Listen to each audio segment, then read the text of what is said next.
छत्रपती संभाजीनगर या शहराचे पहिले महापौर आहेत आणि त्यात भारतीय जनता पक्षाचे महापौर ते झालेले आहेत. अशा वेळी भारतीय जनता पक्षाच्या हिंदुत्ववादी वोटर्सला जे काही अपेक्षित आहे ते या शहराचे महापौर करतायत का ते तपासलं पाहिजे.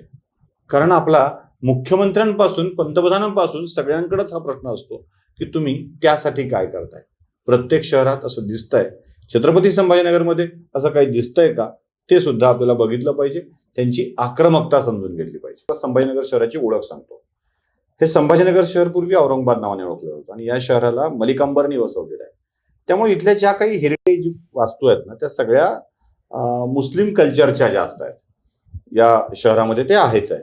अगदी पानचक्कीपासून ते कुठल्याही वास्तू तुम्ही बघितल्या, बीबी का मकबरा बघितलं, त्याला मुस्लिम हेरिटेजचं प्रमाण जरा जास्त आहे. पण या शहरामध्ये अनेक वास्तू अशा आहेत की ज्या हिंदू संस्कृतीशी निगडीत आहेत. अनेक ठिकाणं अशी आहेत जी हिंदू संस्कृतीशी निगडीत आहेत आणि अत्यंत प्राचीन असा त्याचा वारसा आहे. या शहरामध्ये एक हेरिटेज वॉक होतो. ज्या हेरिटेज वॉकलाही उत्तम प्रतिसाद मिळतो. या शहरातल्या लोकांना त्या कळतात. काही लोकही छान पद्धतीने त्याला पुढे आणतायत. तर या हेरिटेज वॉकमध्ये काही वास्तू जाणीवपूर्वक समोर आणण्याचं त्यांनी काम केलंय. ते हेरिटेज वॉक आणि या वास्तू यात तुमची भूमिका काय राहिली आहे आणि कुठल्या कुठल्या एक्सप्लोर होत आहेत या नव्याने होत असलेल्या वास्तूला, त्याच्याविषयी महापौर म्हणून जाणून घ्यायला, खास करून त्या लोकांना ज्यांचं भाजपवर जय श्रीराम म्हणत प्रेम आहे त्या लोकांना जाणून घ्यायला जरा जास्त आवडेल. मुळामध्ये असं आहे की आम्ही असं ठरवलं होतं की छत्रपती संभाजीनगर हे हेरिटेज आहे. तुम्ही जसं आत्ताच बोलले मलिक अंबरनी हे शहर बसवलं. आम्ही असं विचार केला की हेरिटेज वास्तू हे आपल्या कल्चरचा पार्ट आहेत. त्या कोणाच्याही असो पण आपण त्यांना या शहराचं वैभव म्हणून जपलं पाहिजे. खूप लोकांनी हा आउट ऑफ दी बॉक्स आहे, पण मला असं वाटतं की तुमच्या माध्यमातून मी त्याच्यावरती भाष्य केलं पाहिजे. खूप लोकांनी असं केलं की हेरिटेज वॉक पहिले या शहरात चलत नव्हता का. तर मला त्यांना हे सांगायचं, हेरिटेज वॉक चलत होता पण हेरिटेज वॉक महापालिकेच्या संयुक्त विद्यमानं कधीच चालला नाही. एक इंटॅक्ट नावाची संस्था इथं 3 महिन्याला 2 महिन्याला 4 महिन्याला हेरिटेज वॉक करायची. आम्ही इंटॅक्ट सोबत MOU केला. तो पहिला MOU काय त्याची पार्श्वभूमी सांगतो फक्त. MOU करायच्या पहिले आम्ही त्यांना असा MOU केला होता की आमच्याकडं मॅन्युस्क्रिप्ट आहेत. कदाचित खूप लोकांना त्याचा अर्थ हस्तलिखित आहेत. छत्रपती शिवाजी महाराज म्युझियममध्ये आमच्याकडे हस्तलिखित आहेत. आम्हाला त्याचं डिजिटायझेशन करायचं आणि त्याची व्यवस्था पुण्याला भांडारकर इन्स्टिट्यूटमध्ये एक आहे आणि दिल्लीत इंटॅक्ट ही व्यवस्था भांडारकर इन्स्टिट्यूटला चालवते. तर इंटॅक्टचे अध्यक्ष ठाकूरसाहेब इथं मोरवंचीकर सरांच्या श्रद्धांजली सभेसाठी आले होते 1 फेब्रुवारीला. तेव्हा मी त्यांना विनंती केली होती की बाबा आपल्याला इथं बघायला जायचंय. त्यावेळेस तर मी महापौर पण नव्हतो. तर त्यावेळेस त्यांना पण ते सगळं मॅन्युस्क्रिप्ट आवडल्या आणि आम्ही असं ठरवलं की बाबा महापालिका आणि इंटॅक्टनी संयुक्त विद्यमानं ह्या मॅन्युस्क्रिप्ट ह्या डिजिटाईज करायच्या. इथून हा प्रवास सुरू झाला. मग नंतर मी महापौर झालो. मग मी इंटॅक्टचे जे मेंबर्स होते, माझे मित्र आहेत, संकेत कुलकर्णी असतील, आदित्य वाघमारे असतील, आर्किटेक्ट माया वैद्य मॅडम असतील, सगळेच जण, अजून भरपूर जण आहेत. तर त्यावेळेस कुरेशी मॅडम पण इथंच होत्या. दुलारी कुरेशी मॅडम पण इथंच होत्या. नंतर त्या कॅनडाला गेल्या. तर त्या होत्या. त्यांच्यासोबत एक हेरिटेज वॉक केला आम्ही. तर मी त्यांना असा विचार केला की महापालिका तुम्ही संयुक्त विद्यमानं आपण एक कॅलेंडर तयार करू 12 महिन्यांचं आणि दर महिन्याला आपण एक हेरिटेज वॉक करू आणि त्याची सुरुवात आम्ही छत्रपती शिवाजी महाराज या शहरामध्ये साधारणतः असं म्हणतात की 15 मार्चच्या आसपास त्या आग्र्याला जाताना ते या शहरात 8 दिवसासाठी मुक्कामी होते आणि ते जिथं जयसिंग शिव मंदिरात मुक्कामी होते मकाई गेटच्या तिथं, त्याचा आपण एक हेरिटेज वॉकनी याची सुरुवात करू. आणि आम्ही 15 मार्चलाच 360 वर्ष एक अंदाजित आम्ही जे काही इतिहास तज्ज्ञ इंटॅक्टचे मेंबर्स यांच्याशी चर्चा केल्यानंतर अंदाजित आम्हाला असं वाटलं की 15 मार्च 13 मार्च 12 मार्च 15 मार्चला 360 वर्ष त्याला पूर्ण होत होते. तर त्या 360 वर्षाच्या पूर्णत्वासाठी आम्ही छत्रपती शिवाजी महाराजांच्या पदस्पर्शानं जी भूमी पुनीत झालेली आहे तिथला पहिला जयसिंग शिव मंदिराचा हेरिटेज वॉक केला. तो मकाई दरवाजा पाहून तो मकई दरवाजाच्या जवळच असलेल्या जयसिंग शिव मंदिरामध्ये तो नेऊन तिथं त्याचा इतिहास सगळा उलगडून इंटॅकच्या टीमनं सांगितलं. साधारणतः 700-800 शहरातले नागरिक त्या हेरिटेज वॉकला होते. असा पहिला हेरिटेज वॉक केला.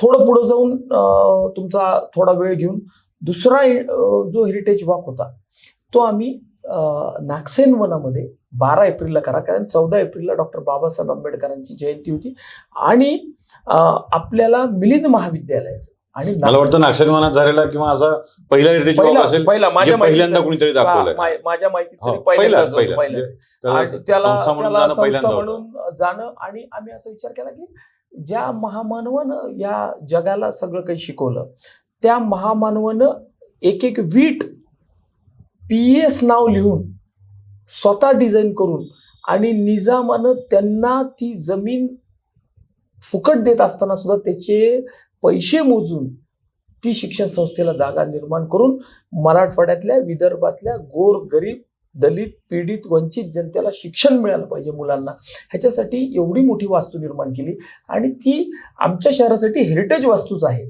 त्याच्यामुळे आम्ही मिलिंद महाविद्यालयाचा हेरिटेज वॉक केला. पालकमंत्री संजय शिरसाट सुद्धा त्या हेरिटेज वॉकला आले सकाळी 8ला. आणि त्यावेळेसचा अनुभव असा आहे की मिलिंद महाविद्यालयाची जी लायब्ररी आहे, तिथली लायब्ररी जी आहे त्या लायब्ररीमध्ये जे पुस्तकं कधी बघायला मिळाले नव्हते ते त्या दिवशी जे काही 500-600 शहरातले नागरिक तो हेरिटेज वॉक बघायला आले होते त्यांना बघायला मिळालं की ज्या हिंदू कोड बिलवरती डॉक्टर बाबासाहेब आंबेडकरांनी स्वतःच्या हस्ताक्षरात प्रत्येक पानातले करेक्शन लिहिलेले होते ते आम्हाला त्या दिवशी बघायला मिळाले. आमच्यासोबत सगळ्यांना बघायला मिळाले. आणि हा असा दुसरा आम्ही हेरिटेज वॉक केला. तिसरा रुटीनाइज हेरिटेज वॉक होता, पण आम्ही एक कॅलेंडर तयार केलं होतं. एक जिथं अरब खिडकी, चावल दरवाजा, थत्ते हौद, त्याच्या थत्ते हौदातले बंबे, कुंभार गल्ली जी बेगमपुऱ्यामध्ये कुंभार गल्लीमधला वैशिष्ट्य आहे, तिथं कुंभार काम करतात, विश्वकर्मा योजना त्यांच्यापर्यंत तिथं गेली पाहिजे. मग तिथं म्हणजे सॉव्हिनियर गोष्ट काही तयार करतात ते, तर मग कुंभार गल्लीचा एक हेरिटेज वॉक केला. आणि शेवटचं गोगानाथ बाबाची जी काठी बेगमपुरात येते ती जागा आणि त्याला चावडी असं म्हणतात, ते चावडीवरती असा तो एक हेरिटेज वॉक, तिसरा हेरिटेज वॉक केला. म्हणजे आता ही नवं जे हिडन इतिहास आहे लपलेला तो सगळा उघड झालाय. कौतुक झालंय. आता पुन्हा एका अजून अवघड प्रश्नावर येतो. अवघड प्रश्न हा आहे शहरातल्या कचऱ्याचा. कचऱ्याची व्यवस्था अशी आहे ना की लोकांनाही खुलेपणाने कुठे टाकायची सवय आहे आणि या आधीची मनपाची यंत्रणा सुद्धा ह्या कचरा गोळा करण्यात कुचकामी ठरत होती. 15-15 दिवस गाड्या आल्या नाहीत असाही प्रसंग मधल्या काळामध्ये आला. आता याच्यामध्ये काही बदल होतोय, लोकांना कचरा गोळा करण्यात काय आनंद वाटतोय आणि त्यातल्या खऱ्या अडचणी काय आहेत? SWM मध्ये काम करायचं हे सुरुवातीपासून आमचं सगळ्यांचं धोरणच आहे. जरी भारतीय जनता पार्टी आणि शिवसेना इथं महापालिकेत सत्तेत असल्यानंतर सुद्धा SWM हा मधलं काम करण्यात, स्वच्छ भारत मिशन याच्यामध्ये माननीय पंतप्रधानांनी गेल्या 2014 पासून याच्यात काम करतात. तर आमची अशी इच्छा होती की SWM मध्ये या शहराचं जे रँकिंग आहे ते कधी ना कधीतरी कमी झालं पाहिजे. आणि आपण कोणापेक्षा कमी नाहीयेत. आपण कायम उदाहरण देताना इंदोरचं उदाहरण देतो, सुरतचं उदाहरण देतो, तर कधीतरी आपण असा माइलस्टोन उभा केला पाहिजे की लोकांनी छत्रपती संभाजीनगरचं उदाहरण दिलं पाहिजे. म्हणून आम्ही SWM मध्ये काम चालू केलं. काही काम आम्ही याच्या पहिले सुरू झालं होतं आणि मग त्याच्यामध्ये वाढलेल्या गाड्यांची संख्या, उघड्यावरती पिशव्या लटकत असलेल्या घंटा गाड्या ह्या बंद केल्या, पूर्णपणे बंद असलेल्या घंटा गाड्या, त्याच्यानंतर घंटा गाड्यातून ओला कचरा हा जेव्हा मोठ्या टू व्हीलरमध्ये जातो तर तो पण क्लोज असला पाहिजे आणि ते जात असताना ट्रान्सफर स्टेशन असले पाहिजे. आज आम्ही शहरामध्ये 3 ट्रान्सफर स्टेशन चालवतोय, प्लस आता 2 ट्रान्सफर स्टेशन 15 जून पर्यंत तयार होतील, जिथं ज्याला RTS म्हणतो आपण. ह्या RTS मध्ये ती घंटागाडी जाते, एका मोठ्या मशीनद्वारे ती आतमध्ये त्याच्यातून कचरा जाऊन त्या पूर्ण ट्यूबला मोठ्या ट्यूबमध्ये जातो, ते पण क्लोज असतं. आज 3 RTS चालू झाल्यामुळं तुम्हाला शहरामध्ये असलेल्या 235 कचरा कुंड्यांपैकी साधारणतः 100 कचरा कुंड्या आम्ही कमी करू शकलो. अजून दंडात्मक कारवाईवर का महापालिका गेली नाही? कारण की पहिले व्यवस्था निर्माण करून द्यावी लागते आणि मग नंतर दंड लावावा लागतो. जर आम्ही घंटागाड्याच तुम्हाला देणार नाही, रात्री दुकान 10 वाजता बंद होतं, तर मार्केटच्या लोकांना 10 वाजता कचरा टाकायला आम्ही जर घंटागाडी पाठवत नसेल तर हे बट नॅचरल आहे की त्याच्यातला कचरा तो बाहेर आणून टाकणार आहे. म्हणून अशा सगळ्या व्यवस्था गेल्या 25-27 दिवसात करत आम्ही पुढं जात बऱ्यापैकी कचरा कुंड्या कमी करायच्या. 1 महिना सव्वा झाल्यानंतर ह्याच्यामध्ये आम्ही आयसीची टीम तयार केली, साधारणतः 125 इंटरॅक्शन, एज्युकेशन अँड कम्युनिकेशन, आणि 130 जण त्याच्यामध्ये काही महिला आहेत आणि काही पुरुष आहेत, म्हणजे काही मुली आहेत कॉलेज गोईंग आणि काही मुलं आहेत. या आयसीनं काम काय करायचं तर जनजागृतीचं काम करायचं. प्रत्येक घरात जाऊन ओला वेगळा द्या, सुका वेगळा द्या, उघड्यावर टाकू नका, म्हणजे सगळ्या बाजूनी आपण जनजागृती करत हे शहर स्वच्छ करायची जबाबदारी महापालिकेसोबत या प्रत्येक शहरातल्या नागरिकांची सुद्धा आहे. ही भावना त्यांच्यात निर्माण करणे आणि हे शहर आपलं आहे ही भावना निर्माण करायसाठी आयसी चालू केली. कचरा गाड्या, घंटागाड्यांची संख्या वाढवली. जर तुम्ही जिथे राहत असाल तिथे मला वाटत नाही आता खूप रविवार सुद्धा आपण ड्रॉप देत नाही, रविवारी सुद्धा घंटागाडी तिथं पोहोचते येते. काही लोकांना त्या घंटागाडीच्या आवाजाचा त्रास सुद्धा होऊ शकतो, पण सुरुवातीला काही सवय लावायसाठी घंटागाडी कधी येते कधी जाते हे कळायसाठी आम्हाला ते वाजवावं लागतं आणि त्याच्याने लोकांना पण समजतं, जनता त्याच्यामध्ये कचरा टाकते. माझ्या अंदाजानं 60-70-75% या शहरातील लोक आता ओला आणि सुका आमच्याकडे देत आहेत, जेणेकरून आपल्याकडचे जे प्लांट आहेत त्या प्लांटमध्ये सुद्धा लवकर प्रोसेसिंग करणं त्याच्याने सोपं होतं. ह्याच्यामध्ये या 3 महिन्यात 4-3.5 महिन्यामध्ये झालेली एक फक्त घटना अशी आहे की पडेगावला 2018ला ज्यावेळेस या शहरामध्ये कचऱ्याचं खूप मोठं प्रॉब्लेम्स क्रिएट झाले होते. नारेगावचं मांडकीचं आमचं डम्पिंग यार्ड बंद केलं होतं, तिथं नागरिक विरोध करत होते.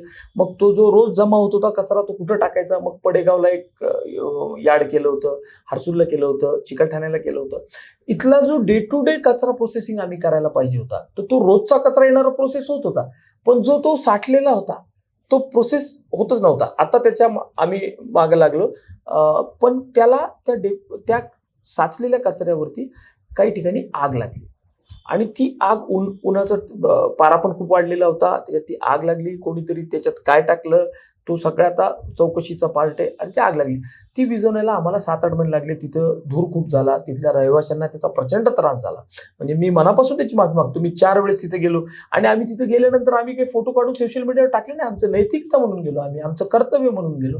आणि आम्ही तिथं जेव्हा तिथं खूप धूर पसरत होता तर सातत्यानं मनपा प्रशासनानं, घन कचरा व्यवस्थापन कक्षांनी, आयुक्तांनी, आम्ही सगळ्यांनी सुद्धा, तिथल्या स्थानिक नगरसेवकांनी सुद्धा खूप प्रयत्न करून ती आग गेल्या 3 दिवसापासून पूर्णपणे संपली, तिथला धूर सगळा संपलेला आहे. मग तिथल्या काही त्रुटी आमच्या लक्षात आल्या की बाबा फायर फायटिंग किती असलं पाहिजे, तिथं फायर फायटिंग अर्जंट कुठं आग लागली तर फायर फायटिंग किती असलं त्याला अपग्रेड करायला आम्ही सुरुवात केली. आपण योगीसारखा बुलडोझर बाबाचा प्रयोग केलाय. काही लोकांच्या आरोपींना सहकार्य करणाऱ्या लोकांच्या इमारतीही उद्ध्वस्त करून टाकल्यात, जसा MIMचे नगरसेवक मतीन यांनी त्याच्या प्रकरणातल्या लोकांना केलं, त्याच्याही घरं आपण उद्ध्वस्त केलेले. या कारवाया करताना काय वाटतं, म्हणजे खरंच एक महापौर म्हणून आपली सर्व धर्म समभाववाली प्रतिमा जपायची की थेट कारवाईचे आदेश देऊन या लोकांना बंधनं घालायची, काय मुळामध्ये काय आहे की कोणत्याही, मी जरी महापौर असलो तरी मी शेवटी एक माणूस आहे. कोणाचंही घर पाडताना कधीही कोणाला आनंद होऊ शकत नाही, परंतु काही प्रवृत्ती आहेत त्या प्रवृत्ती थांबल्या पाहिजेत. आणि तुम्ही निवडणुकीचं शपथपत्र भरताना स्पष्टपणे म्हणता की माझ्या घराचा पत्ता समीर राजूरकर देतोय आणि त्या घराची परवानगी नाहीये, त्या घराची गुंठेवारी नाहीये. इतकं धजावणं पण चांगलं नाहीये. आणि जर सामान्य माणसाच्या घराच्या बाहेर जर आम्ही एक ब्लॉक जर त्यानं काढला तर तिथं अतिक्रमण विभाग जाऊन कारवाई करत असेल तर या महापालिकेचे आम्ही ट्रस्टी आहेत, आम्ही सुद्धा याचं भान बाळगलं पाहिजे की आम्हाला सुद्धा, आम्ही बांधकाम करत असताना आम्ही नियमानुसार केलं पाहिजे. आमचं जर गुंठेवारीचं घर असेल तर आम्ही गुंठेवारी भरली पाहिजे आणि आम्ही नीट आणि क्लीन राहिलं पाहिजे, हे या मताचा मी आहे. आणि त्याच्या आड कोणीही असो तो जर अतिक्रमण करत असेल, गुंठेवारी करत नसेल आणि काही न भरता त्याला असं वाटत असेल की माझं काही पॉलिटिकल प्रेशरनी माझं काही कोणी काही करू शकणार नाही, तर असं काही या महापालिकेत होणार नाही. आता जो कोणी अतिक्रमण करेल, जो गुंठेवारी भरणार नाही आणि त्याला असं वाटेल की आम्ही इंटरफेरन्सनी सगळं थांबू, ते काही थांबणार नाही. आणि त्याच्यामध्ये तुम्ही धर्मांतरासारखे कारवाई करणारे लोकांना तुम्ही इथं जर तुम्ही जागा देत असताल, तर ते जागा देणं आम्हाला काही एक्सेप्ट नाही. आणि त्याच्यामुळं आम्ही अतिशय विल ठेवू, कोणाचंही नुकसान न करता त्या कारवाया केलेल्या. तुम्ही 3 मोठे ध्येय केलेले आहेत. एक, ते धर्मांतर प्रकरणातलं मतीन पटेलच्या घरावर झालेली कारवाई. नंबर 2, तुम्ही जे अतिक्रमण तोडण्यात विरोध कराल त्या नगरसेवकांवर करायची कारवाई. आणि तिसरी एक कारवाई होते ती म्हणजे जास्त मुलं असलेल्या नगरसेवकावरची कारवाई. तिन्ही योगायोगाने MIMच्या नगरसेवकावर होतात.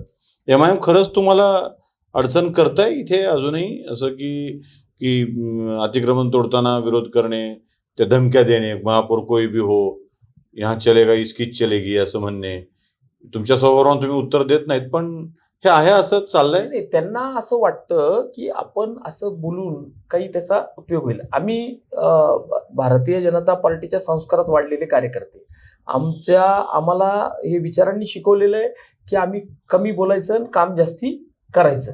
मुळामध्ये असं आहे की जी पहिली 13 जणांवरती कारवाई केली, तुम्ही या शहरामधल्या पादचाऱ्यांना पायी चालू देणार आहेत का नाही चालू देणार? हॉकर्सनी व्यवसाय केला पाहिजे का? 100% केला पाहिजे. हॉकर्सची व्याख्या अशी आहे की त्यानं तो फिरता व्यवसाय केला पाहिजे, स्टॅग्नंट एका ठिकाणी थांबून केला नाही पाहिजे. आम्ही त्यांना सांगितलं होतं की तिथं प्रचंड त्रास तिथल्या रहिवाशांना होत आहे आणि तिथले रहिवाशी जिथे ही कारवाई चालू होती शाहगंजमध्ये, तिथं सगळ्या जाती धर्माचे लोक त्रस्त झालेले आहेत. त्यांच्या मुली घराच्या बाहेर येऊ शकत नाहीयेत. दिवस रात्र त्या हातगाड्यांवरती भोंगे लावायचे, त्याच्यानी तिथं अभ्यास करणाऱ्या मुली आहेत, त्या सगळ्या जाती धर्माच्या आहेत, सगळ्या जाती धर्माच्या आहेत, कोणत्या विशिष्ट एका धर्माच्या नाही आहेत. तर त्यांना तुम्ही प्रोटेक्शन करतात. ते जेव्हा महापालिका अतिक्रमणाची कारवाई करेल त्यामध्ये कोणत्याही पक्षाचा नगरसेवक मध्ये त्याच्यावरती कायद्याप्रमाणे कारवाई होणार. ते मध्ये आले, त्याच्यामध्ये कारवाई झाली. कारवाई झाल्यानंतर त्यांनी काही कचऱ्याच्या विषयामध्ये सुद्धा विरोध करायचा प्रयत्न केला. आम्ही त्यांना सांगितलं, अतिशय मोकळेपणाने सांगितलं की तुम्ही RTSला विरोध करू नका. आम्ही RTS कुठलेच थांबवू शकत नाही, कारण शेवटी हा कचरा ट्रान्सफर कसा होणार? मुंबई सारख्या शहरामध्ये 100 RTS आहेत, छोट्या छोट्या गाव, इंदोरमध्ये आज 50 RTS आहेत. तर आपल्याला जेव्हा पुढे जायचंय तेव्हा RTS आपल्याला ठेवावंच लागणार आहे. तर त्याच्यात सुद्धा तरी केला. आम्ही आमच्या कायद्याप्रमाणे जी कारवाई करता येईल ती सगळी कारवाई केली. तिसरी गोष्ट अशी आहे की निवडणूक आयोगाच्या कायद्यामध्येच अपत्यांच्या बाबतीत सरळ सरळ लिहिलेलं आहे. बरं, त्या तक्रारी कोणी केलेल्या आहेत? त्यांच्या विरुद्ध जे उभे राहिले त्यांनीच केलेल्या आहेत, त्या काही दुसऱ्या कोणी येऊन केलेल्या नाहीयेत. तर आता त्यांनी ज्यांनी तक्रारी केल्या त्याच्यावर प्रशासनाला कारवाई करणं भाग आहे. आणि ती कारवाई सुद्धा अतिशय कायद्याप्रमाणे खुलासा मागून तपासणी करून प्रत्येक कारवाई त्याच अँगलनी प्रशासन करतंय. म्हणजे घाई गडबडीत कुठली कारवाई प्रशासनानं आजपर्यंत सुद्धा केलेली नाही. नोटीस देणे, खुलासा मागवणे, खुलासावरती हिअरिंग घेणे, हिअरिंग घेऊन त्याच्यावरती निर्णय अंतिम करणे, या पद्धतीने ती कारवाई चालू आहे. परंतु माझं असं म्हणणं आहे की टाटा स्कायचं रिचार्ज संपल्यानंतर माणूस रिचार्ज केल्याशिवाय टाटा स्काय चालतं का? मोबाईलचा रिचार्ज संपल्यानंतर मोबाईल चालू शकतो का? मग तुम्ही छत्रपती संभाजीनगर महापालिकेमध्ये कुठलाच टॅक्स भरणार नाही, तुम्ही कुठलीच परवानगी काढणार नाही आणि तुम्हाला आम्ही एक्सेप्ट करायचं आणि एक्झिक्यूट करायचं, हे काही आता इथलं आम्ही या बाबतीमध्ये अतिशय कडक धोरण राबवलेलं आहे. आता 3 महिने झालं तुम्ही महापौर होऊन. 3 महिन्यात तुम्ही केलेल्या 2-4 अशा धडाकेबाज कारवाई आम्हाला कळाल्या. तुम्हाला बरं वाटावं असं आणि लोकांना सांगावं असं या 3 महिन्यात तुम्ही काय केलंय हा एक प्रश्न आहे. आणि दुसरा, पुढच्या उरलेल्या तुमच्या कार्यकाळामध्ये तुम्हाला या शहरातील लोकांना बरं वाटावं असं काय करावं असं वाटतं? सगळ्यात पहिली तर इथली पाणी पुरवठा व्यवस्था ही व्यवस्थित करणे, हे 2 विषयांमध्ये मी काम करायचं ठरवलं होतं जेव्हा मला भारतीय जनता पार्टीने ही जबाबदारी दिली. एक, या शहराचा अनेक वर्षाचा प्रलंबित पाण्याचा प्रश्न, आणि दुसरा या शहरातल्या SWM म्हणजे कचऱ्याचा विषय. कचऱ्याच्या प्रश्नामध्ये बऱ्यापैकी या 100 दिवसामध्ये यश आलं, ते पुढं गेलं. पाण्यामध्ये काम करत करत पुढं पुढं चाललेलो आहे आम्ही. अजून त्याला या महिन्यात म्हणावं तेवढं यश आम्हाला मिळालं नाही, पण पुढच्या काळामध्ये ते यश मिळेल या पुढच्या 100 दिवसामध्ये असं मला वाटतं आणि त्या दृष्टीने प्रयत्न चालू आहे. परंतु या शहरासाठी आम्ही एक 3 गोष्टी ज्या खूप चांगल्या करायचा प्रयत्न करतोय. केल्या खूप गोष्टी आहेत, पण 3 गोष्टी ज्या माझ्या मनाला भावलेल्या गोष्टी आहेत.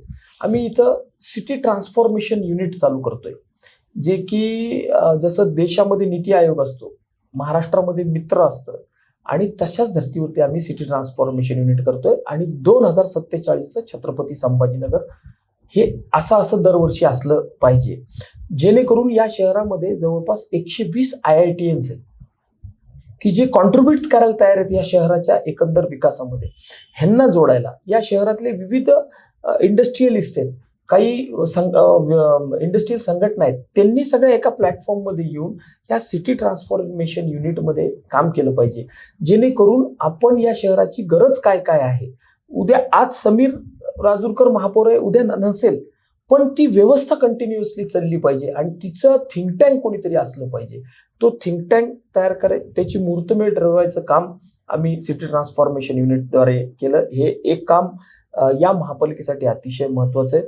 दुसरं, आम्ही या शहरामध्ये जे केंद्रामध्ये माननीय पंतप्रधान नरेंद्र मोदींनी आणि त्यालाच फॉलोड बाय माननीय मुख्यमंत्री देवेंद्र फडणवीसांनी महाराष्ट्रात चालू केलं की कॅपॅसिटी बिल्डिंग मिशन कर्मयोगी. आमच्या कर्मचाऱ्यांची सुद्धा कॅपॅसिटी बिल्डिंग झाली पाहिजे. ह्याच्यासाठी आम्ही मिशन कर्मयोगीचा आयबॉट प्लॅटफॉर्म मध्ये कनेक्ट व्हायचं ठरवलेलं आहे. ते पण आम्ही एक चांगलं माइलस्टोन काम उभं करतोय. आणि तिसरं, या शहरातल्या भूमिगत गटार योजनेचा कंटूर मॅप तयार करायचा एक आम्ही लँडमार्क गोष्ट सुरू केलेली आहे, जेणेकरून उद्या कोणीही नवीन कर्मचारी जरी नोकरीला आला आणि कोणताही जेई आला आणि तो ड्रेनेज सेक्शनमध्ये काम करतोय, तर त्याला कळालं पाहिजे या शहरामध्ये किती मॅनहोल आहेत, ते मॅनहोल कोणाशी कुठं कनेक्टेड आहेत, कुठली लाईन खराब झाली तर ती कुठं गेली पाहिजे, हे इथं आजपर्यंत नव्हतं. तो कंटूर मॅप UID, अमृत, जुनं शहर, सिडको, हाडको असं एकत्रित पार मुकुंदवाडीपासून हा सगळा कंटूर मॅप तयार करायचा आम्ही एक लँडमार्क काम चालू केलं. खूप खूप धन्यवाद. आपण आलात, आपण बोललात.